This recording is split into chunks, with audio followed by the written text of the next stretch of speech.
Our next speaker is Doug Ling. Okay, hi, thanks for inviting me to present here.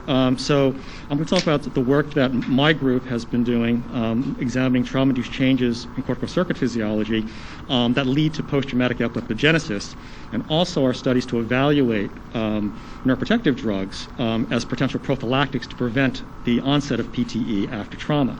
So I just quickly want to just acknowledge, too many to acknowledge, but members of our study team, and this is members past and present, who have contributed to the work that I'll be presenting, and this cuts across multiple labs like Sabina Hrabatovas, Valeria Michelson's, Jeff Goodman's, Peter Serrano's, and also multiple institutions like Hunter College and also IBR. Okay, so we use two models of cortical neurotrauma in our studies of PTE. The first one is an in vitro model that was actually developed by my long-term collaborator and research associate, Li Yang, and he developed this back when he was still working with Larry Bernardo. And this uses an in vitro coronal slice of rat neocortex. And so the model basically is that Lee found is if you gave a single lateral cut that eliminates or that ablates the superficial layers of the cortex, layers 1, 2, and part of 3, within about 1 to 2 hours, you develop a persistent hyperexcitability, and you record this in vitro using combined intracellular and extracellular recordings. And so it's persistent, and as I said, hyperexcitability that actually fits the definition that Lisa Merlin had described earlier of in vitro epileptogenesis.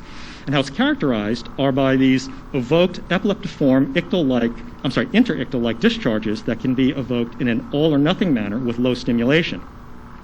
Lee further found that this persistent hyperexcitability stems from two distinct sources. One is a decrease in GABAergic synaptic inhibition, probably owing in part to the loss of the superficial interneurons that you lost with the cut, but also persistent increase in glutamatergic excitation.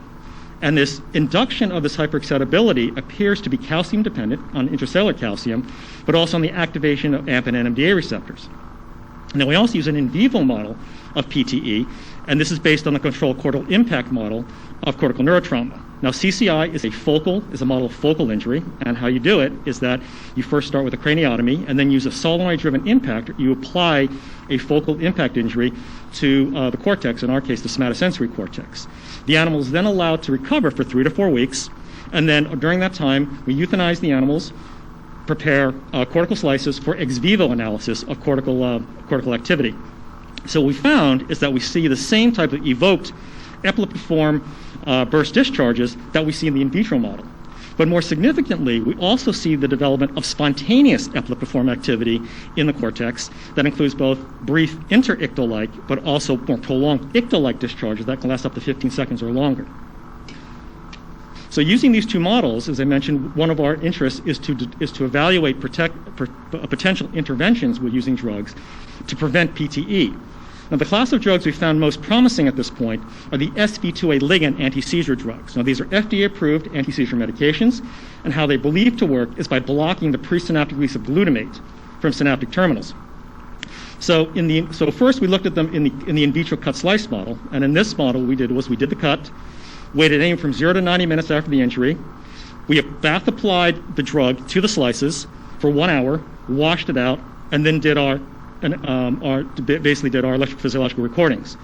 What we found is that levetiracetam, when given up to 60 minutes, when levetiracetam's administration is delayed up to 60 minutes after the injury, it reduces the incidence of the development of this evoked epileptiform activity by twofold. And again, the efficacy is, you can delay it by 60 minutes and you still get the same efficacy. After that, efficacy starts to drop off. We then tested Lev and Brev in our in vivo CCI model. And in this model, we applied the CCI injury, waited anywhere up to 60 minutes delay, applied a single dose of Lev or Brev, that allows recovery, and 3 to 4 weeks later did the ex vivo analyses. So what we found is that we also, with Lev and Brev, when administrations were delayed up to 30 minutes, we still got the same efficacy similar to what we saw in the in vitro model. That is, we saw a decrease in the number of rats which had neocortices, which expresses evoked epileptiform activity. But more striking is that when we looked at spontaneous epileptiform activity, we found that Lev decreased it by 9-fold, and that Brev completely prevented the development of spontaneous epileptiform activity after the injury with a single dose, even when administration was delayed up to 1 hour after the injury. Okay. So needless to say, we found this very encouraging, and we're going to pursue this to see what the duration of this therapeutic window is with breviracetam. But again, we're very encouraged.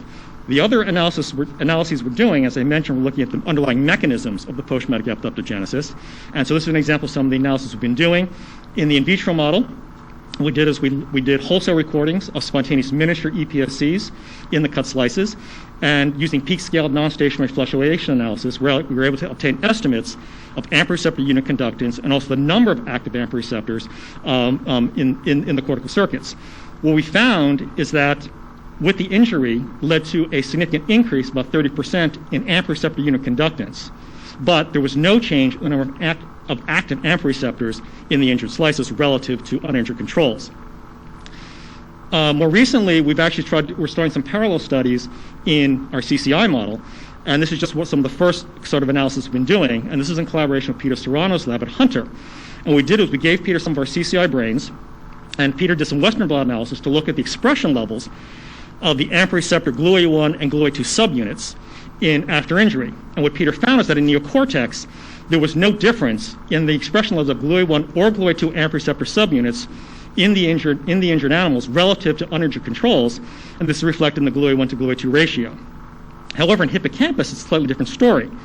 What Peter found was that the GluA1 levels increase relative to GluA2, where you get actually a twofold or a doubling of the GluA1 to GluA2 ratio in hippocampus with CCI injury, and that BREV and LEV treatment prevent this from happening. Okay, so this opens up a series of possibilities, one of which in hippocampus, but again, this is still consistent. We saw the in vitro that there's no change in the overall number of active receptors, but in hippocampus, there could potentially be a switch from calcium, let's say for calcium impermeable to calcium permeable AMP receptors, which have a higher conductance than the impermeable ones. So this could actually perhaps be one reason why we see that enhanced glutamatergic excitation after the injury. So, last thing I want to discuss is some of the new things. Now, Sabina's already talked about our work with her lab under a Downstate C grant, looking at the RVPs. And again, we're very excited the fact that we actually have seen them after our CCI model, and that they correlate in time with the spontaneous burst discharges that are recording in the same slices. The other thing that we've added, and I give a shout out to my graduate student Anna Mejia Batista who got this up and running, we've now added chronic EEG recordings in collaboration with Jeff Goodman's lab. So now we can actually record in vivo continuously the development of post-traumatic spontaneous epileptic seizures in our rats. And again, this will give us an in vivo assessment of the development of PTE. And I'll stop there.